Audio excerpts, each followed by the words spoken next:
Good afternoon, assalamu alaikum everyone, and welcome to, well, the final Club 100 race, the final Club 100 video of the year. It's Buckmore Park, round number 10 of 10. It's raining and somehow I'm starting on the front row of the grid. The reason for that is I qualified third, but Fraser Brunton doesn't know how to drive, so he got himself a penalty. He's starting down in 6th, or 5th, I think, and I've been promoted to 2nd, and we've got Andrew McWilliam, who's starting on pole because he's also racing, which was pretty fun. But I was on the outside. The outside's pretty good into turn 1, so I tried to full send it round the outside, but I got a little bit of contact and that put me onto the paint, and this paint was so slippery. As you can see, I just couldn't get on the power and I lost so many places, and at this point I was thinking, right, okay, we've got to carve our way back through the field. We can't waste any time because otherwise Andrew McWilliam and Fraser are just going to absolutely go. In qualifying it was essentially us three separated by 2/10, and then a big gap down to, I think it was Andrew Graham in 4th. So I knew I had pace, which is like the first ever time I've had pace, and I get a triple switchback coming through that chicane. Greg Smith was alongside me, but we get the position into the corner, so I think we can call that a triple switchback. I don't know. I think that's a triple switchback. But anyway, heads down. We're going to keep on carving our way through the field, and keep your eyes on Andrew McWilliam up ahead. You can just see him in the corner of your shot. He's disappeared, but if you just watch him going into this corner, he decides to go into the grass. Now, you're probably wondering, why would a quick driver like Andrew McWilliam go into the grass? Well, there is a very valid reason for it. Andrew's actually run out of money to fund his karting career, so what he's done is he's offered his services to Buckmore Park to cut their grass, and that's what was going on there. So Andrew was selling his soul, his services to cut grass in the middle of the race.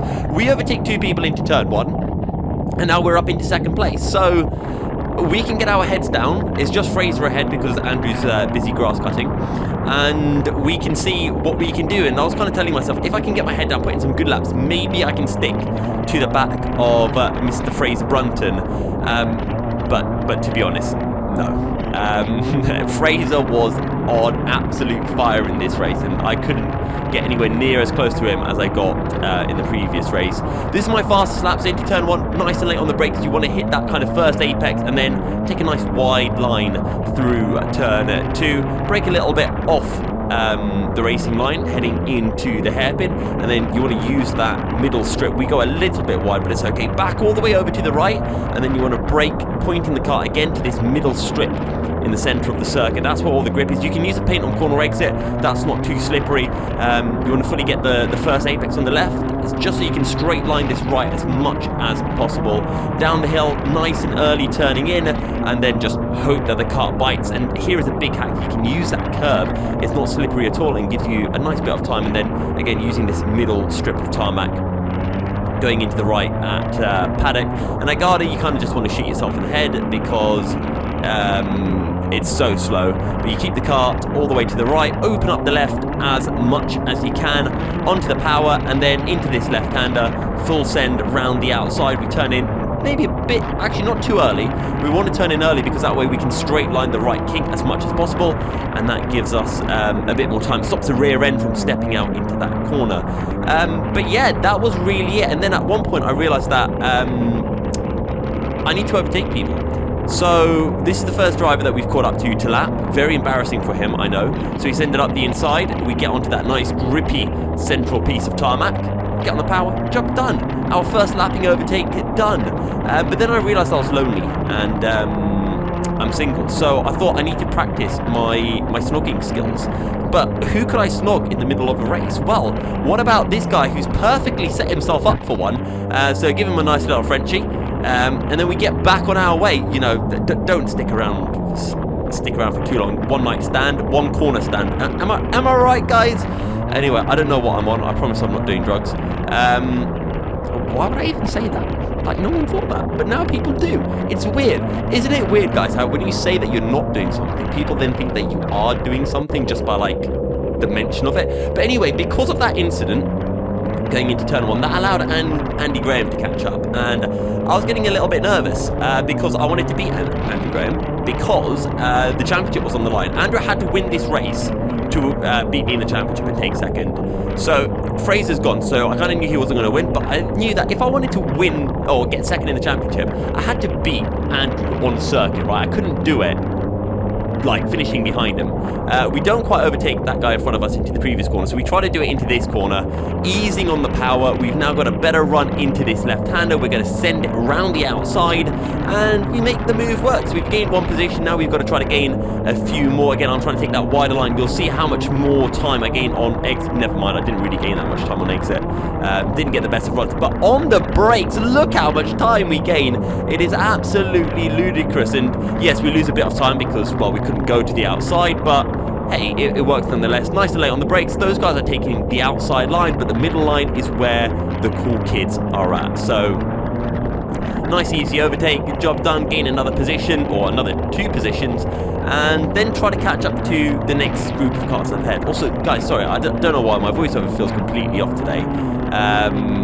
Almost like I'm rushing it, but me talking faster doesn't make this video go by any quicker. So yeah, it is what it is. I hope you're enjoying it nonetheless. If you are, drop a like, subscribe, all of that jazz. We go onto the curb, but somehow we keep the kart in a straight line. We are able to go up the inside. We get the overtake done.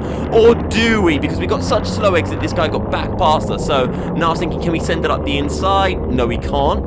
But he outbrakes himself. So now we're going to be able to open up this left-hander. We're on the wider line, but we get on the power earlier. We get a lovely switchback, so we're going to go up the inside. But then he turns into us, because for some reason he's trying to take the dry line instead of taking the wet line. So somehow that's probably my fault.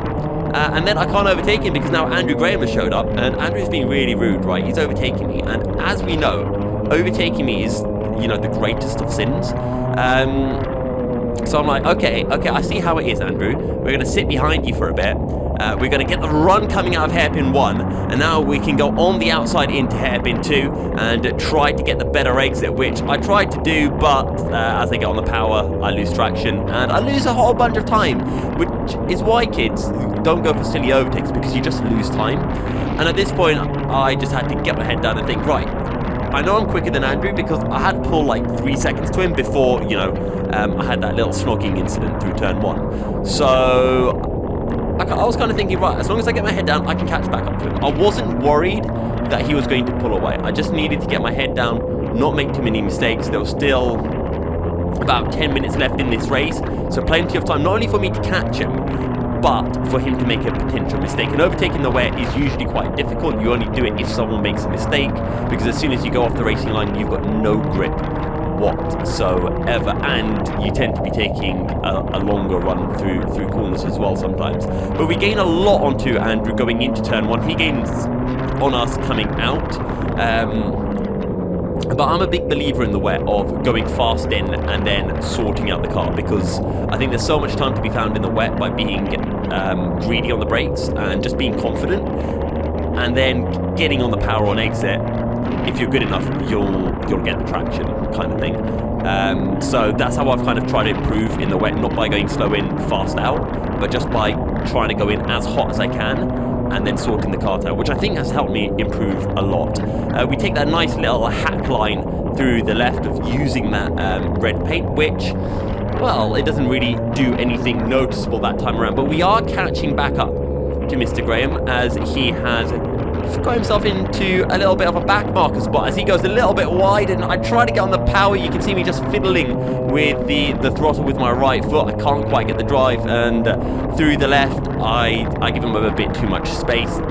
He goes up the inside, so I know I've got to follow through immediately. Nice and late onto the brakes. We're right onto his back end. It looks like an absolute river coming out of the back end of his kart, but I've caught up to him. There's not another back marker for a while now, I don't think. Actually, there is one back marker going in, or 2 back markers going into the next hairpin. But I kind of want to get this overtake done before that, because I am onto his hiney.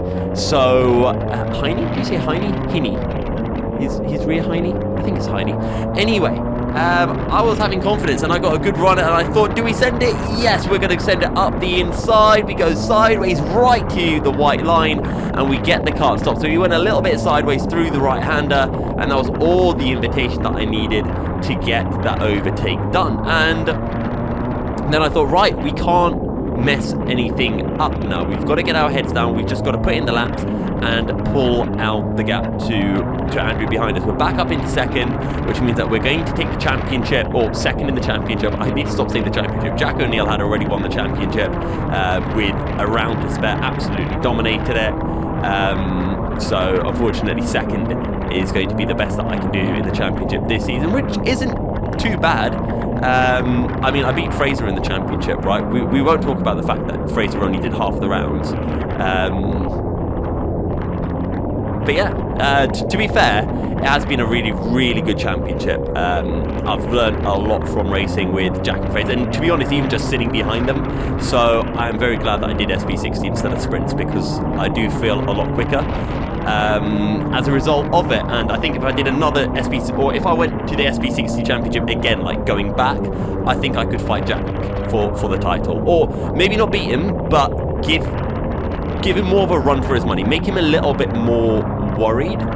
At least I'd like to think that I could. I think there were quite a few rounds this year where I kept Jack and Fraser very, very honest, and quite a few rounds where I got very unlucky with penalties, let's say, and cart luck as well here and there. But again, yeah, it was just a really big learning experience and a fun season overall. Despite a lot of the lows and some of the highs, it's been very fun overall. But we are approaching the end of this race, and the driver in front decides that he's not grass cutting, he's tarmac polishing. Is that a job? Can you get a job as a tarmac polisher at a race circuit? Maybe at Team Sport, because they don't know what grip is, or tarmac. But we go into turn one. We again get that nice early apex, and we don't really lose much time on corner exit compared to the guy in front of us. And he's going to go for that wide line, which is not the right line, because you want to be on the center of the circuit, which is what we do. We get the better drive as a result, and we get past him. And I think that might be the last lapping move that I have of the race. Never mind, this is a guy that we lapped at the very start of the race, so now we're going to lap him 2 times. Yeah. Again, to be honest, I was in his position a couple of years back where I had no base in the wet whatsoever. I was over 2 seconds a lap off the likes of Fraser Brunton and Mike Coppin at Ella. But we are going on to the penultimate lap of the race. We had pulled a couple of seconds to Andrew Graham as I try to take this tight line in, which means that I can open up the left-hander. Despite him being way ahead of us, you can see how much we gain on corner exit. We're not going to send it. We're going to take that wider line, and as a result, we get a much nicer exit coming out of the corner. As I say, when you're lapping people, especially in the wet, just go for the switchback. Actually, no, in the wet you want to send it up the inside. In the dry, switchbacks are great because no risk of people turning into you. But that's it. That is race number 1 done. There are 2 races though, and the second race was very, very juicy. But we finished race 1 in second place, which was enough to give me second in the championship. Fraser Brunton was off in another postcode having a cup of tea, which is a tea bag mixed with a puddle. Many of the puddles here at Buckmore Park, there's loads of water sources. And Fraser, before this race, was trying to look cool. I don't know, screenshot that. New profile picture for Fraser. But as you'll notice, our carts are very close to each other, and I should have just gone forward so that we would have been stuck together, because that would have been a really funny way to start the final race of the season, with us having like a Rocket League Rule 0, was it Rule 1? And then having to have one of the marshals to come along and push us back. And Fraser then whacked that. Did you guys see that? If you go back, he absolutely whacked that curb on the left. I think he should get a 4-place penalty for that. Or at least a 1-place penalty for, cone abuse on the formation lap. But Fraser didn't get a penalty, which I think is unfair. As someone tries to go around the outside of me on the formation lap, give me space. We need to warm up our tyres. I mean, to be fair, you cannot warm up your tyres in the wet. I don't really think it does anything. Actually, it probably does. But anyway, we're ready to go racing, and I'm once again thinking I'm going to send it on the outside. Fraser gets away like a rocket. Absolutely cracking stuff from him. I try to go around the outside, and I go on the paint again. Oh dear. So we've lost a whole bunch of positions, and now I'm thinking, right, I need to do what I did in race 1. Get my way back through the field as there's a spin, and we've got nowhere to go except for barge our way through. And hey, would you look at that, we are up into 3rd place. Andrew Graham is in 2nd, Fraser's leading, and I'm thinking, I needed to be behind Fraser because I believe that if I was right behind Fraser, I could stick with him. If he wasn't right in front of me, I think then he'd pull away from me. But I think having someone in front for me to follow would have helped me a lot.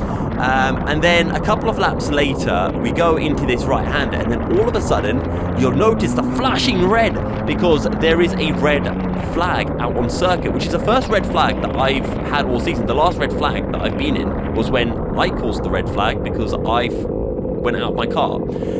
In case you're wondering what caused the red flag, this is the incident in question. So this driver gets a little bit sideways, there's a bit of contact, he spins around, and if you watch the top half of the screen, you can kind of see that it's going to happen. He gets absolutely yeeted. The other driver goes flying out of his car. It looked really nasty. But thankfully, I think both drivers were okay. By okay, they weren't dead, and they didn't break anything. So, I mean, they probably broke a bit of their pride. But yeah, so us drivers, we got out of our cars, we tried to get, warm up, and then Barnaby came over to give us a little briefing, which was mainly telling us, to be more aware of what's happening around us. Unfortunately, though, we couldn't see anything, so we were all kind of nodding, but we all knew that we just couldn't see anything, as Fraser decides to have a little bit of a neck exercise.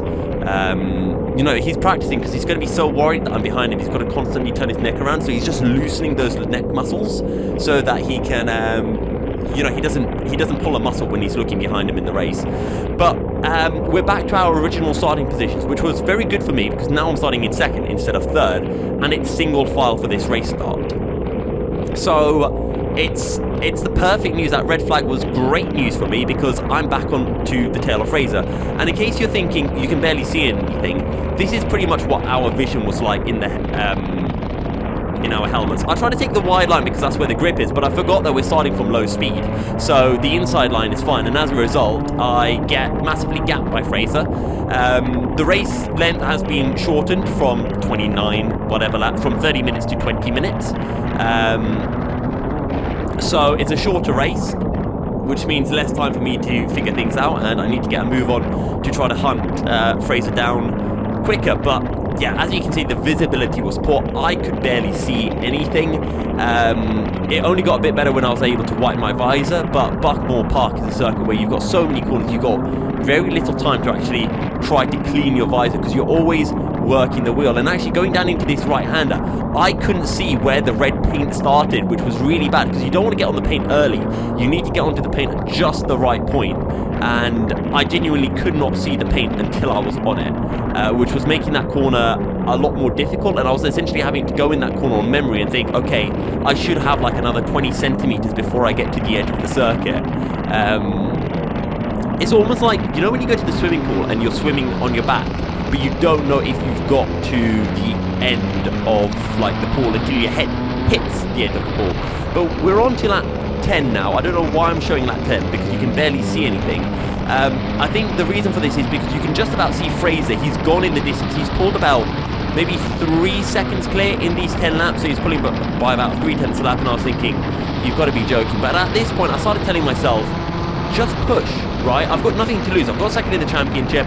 I need to push as much as I can, and I started just absolutely hustling the car, just sending it into every corner, and I was very worried into many corners that I would be spinning the car or something. So on lap 12, we've caught up to, is this guy we lapped in race 1 first? I think it is. We're going to go up his inside.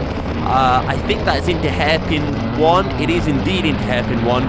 Again, if you look really closely, you might just be able to see Fraser's helmet in the distance, but it is hard to be able to spot, which is why I'm not showing a lot of footage from this second race. But we're going to fast forward now from lap 12 to a little bit later, lap number 14, because this is where I started to reel Fraser in. So this is a 66.9, a pretty good time, and you can see that there's someone right in front of us. I mean, you couldn't even tell that he's in front of us until we got right to the back of him. And I'm just thinking, I need to send everyone as quickly as possible, because I think Fraser was being a bit cautious with how he was lapping people, and you can now see Fraser a bit more clearly. He is the next kart up ahead, and we've caught by about a second over the last few laps, and I was starting to think, okay, he's closer, I can catch him. And I was kind of shouting at myself in the helmet, come on, you can do it, like that kind of stuff. And I was just telling myself, right, I've just got to send it, right? If I spin trying to catch Fraser, that's fine. At least I've tried to catch him rather than just driving in my comfort zone. Because the way you get quick in the way is you've got to push yourself out of the comfort zone. And that's all that I was trying to do. And right now you can see that Fraser's behind a back marker, and I was just thinking, right, Fraser, just be a little bit cautious behind the back marker. Don't try to overtake him straight away. Just wait a couple of corners, and that let me catch up by about half a second or something. And almost as if, you know, telepathically, I think Fraser heard me. And he was like, yeah, sure, why not? Why not, Yusuf? I'll sit behind and let you catch up. And this driver just appears out of nowhere. I mean, you can't even see the fact that you're catching up to a driver and then, you know, send him up the inside, because I cannot waste any time to get through the field whatsoever. I just have to send it every single corner. And we now have, I think there was about 2.5 minutes, 3 minutes on the clock, and I was thinking, I'm running out of time. I need to absolutely nail the next set of laps, and this lap was a 67.89, so a very good lap. Again, I'm just pushing as much as I can. Fraser is stuck behind a back marker, and we're now right behind him. I didn't know if it was Fraser in front of me or if it was a back marker, because they both got white helmets. It was so hard to tell. We're right behind him, and I thought, I've just got to send it. It's Fraser. I'm not going to get another opportunity. So we go up the inside. It's pretty much 3 abreast. The driver on the outside, the back marker gets ahead. We get the switchback.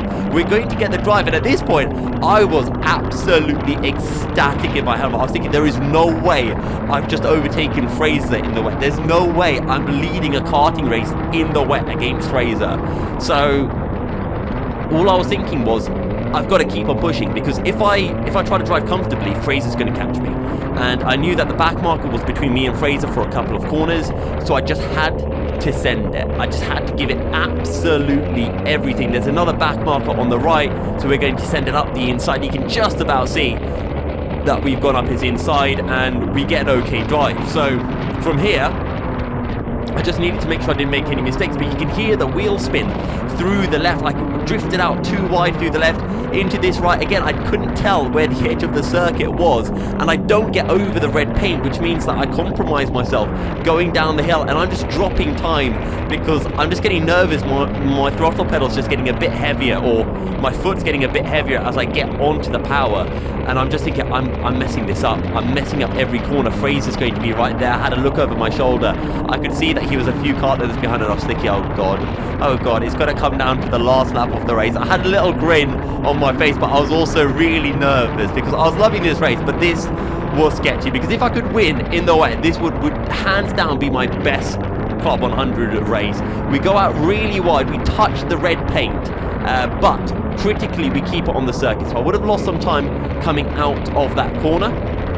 And I knew that Fraser was close, but I wasn't defending going into these corners because I knew I had a big enough gap, and I just needed to push, get on the brakes really late, and say essentially, Fraser, if you think you can send me, go for it. But we get a nice run through the S's, and then again down the hill, nice and late on the brakes, all the way out to the edge of the circuit, and this time we get over the paint. I absolutely nailed the corner, and I went through this right-hander, got on the power, looked behind me, and I saw Fraser about 3 car lengths back, and I thought, it's fine, I've got it, I can leave the door open into this corner, and then Fraser sends it up the inside from nowhere. I then have to park it on the apex through this left-hander. Fraser taps my side because he thought he could get the switchback, and then I just decided to play it nice and safe into this left-hander. I get rear-ended by Fraser, I go wide, and then we go side by side over the line, and we managed to pit Fraser by 0.02 of a second. You can hear me shouting in the GoPro, and we take the win, which has to be definitely my favourite race of the year. Unfortunately though, we got a penalty because contact going over the start finish line, 4-place penalty, which is absolute rubbish, so I'm ignoring that, and I'm going to keep on saying that I won. Essentially the drama is I pushed Fraser going over the line, which I do agree with, but Fraser pushed me going into the final corner, so I'm just putting it all down to hard but fair racing. And I didn't want to fight it too much with the stewards, because otherwise Fraser might have got a 4-place penalty. Knowing the stewards, they probably would have given Fraser a 4-place penalty rather than remove my penalty just to prove a point, and I didn't want Fraser to also get penalised. But yeah, it was just a really fun race, and really good to be able to beat Fraser over the line. And I'm actually just glad that I was able to muscle Fraser out, you know, not take the bump and pass that he did and take it lying down, and actually being able to fight back. But yeah, it's just been an absolutely insane season. I've got to dedicate this win to Peter Knight and Ed Bars, because I spent about 10 minutes following the pair of them at some point during BPEC in the wet, which is how I learned how to drive in the rain. And if it wasn't for those two, I would not have been able to be anywhere near as quick as I was in this race. But yeah, that's everything. I hope you've enjoyed, and yeah, we'll see you all in the next video. Toodaloo, assalamu alaikum.